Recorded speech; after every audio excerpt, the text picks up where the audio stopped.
நாம இப்போ hard work பண்ணாலும் நம்மளால வந்து காசு சேர்த்து வைக்க முடியல. ஆனால் சில பேர் எல்லாம் ஹார்ட் ஒர்க் பண்ணி காசுலாம் சேர்த்து வைக்கிறாங்க. அவங்ககிட்ட வந்து கேஷ் வந்து ரொம்ப ஹைல இருக்கு. இது எதனால வந்து கேஷ் ஃப்ளோ குவாட்ரன்ட்னு சொல்லிட்டு ஒரு கான்செப்ட் வந்து ஃபாலோ பண்றாங்க. ஒரு ஸ்கொயர் இமேஜின் பண்ணி ஃபர்ஸ்ட் கான்செப்ட் வந்து எம்ப்ளாயிஸ் வந்து டைமை வந்து கேஷா கன்வெர்ட் பண்ணி ஹார்ட் ஒர்க் பண்ணி நல்லா ஏர்ன் பண்றாங்க. அவங்க ஏர்ன் பண்ற வரைக்கும் தான் அவங்களுக்கு கேஷ் வரும்.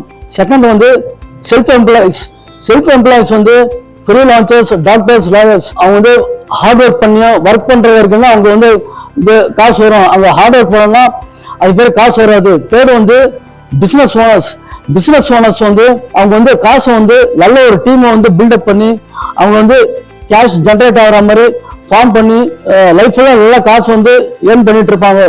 ஃபோர்த் ஒன் வந்து இன்வெஸ்டர்ஸ் வந்து எல்லாம் பெரிய பெரிய கம்பெனிஸ்ல வந்து கேஷை இன்வெஸ்ட்மெண்ட் பண்ணி நிறைய வந்து கேஷாவே ஜென்ரேட் பண்ணுவாங்க. அதே மாதிரி பெரிய பிசினஸ் ஓனர் ஆகும். அது மாதிரி நீங்க வந்து பெரிய பிசினஸ் ஓனர்ஸ் ஆக முடியலன்னா எம்ப்ளாயிஸும் செல்ஃப் எம்ப்ளாயிஸும் மார்க்கெட் சிச்சுவேஷன் நல்லா அனலைஸ் பண்ணிட்டு நீங்க வந்து ஒரு பெரிய கம்பெனியில வந்து உங்களோட கேஷை இன்வெஸ்ட் பண்ணீங்கன்னா நீங்களும் பிசினஸ் ஓனர்ஸ், இன்வெஸ்டர்ஸ் ஆட்டம் மாசம் நல்லா வந்து கேஷை ஜென்ரேட் பண்ணலாம்.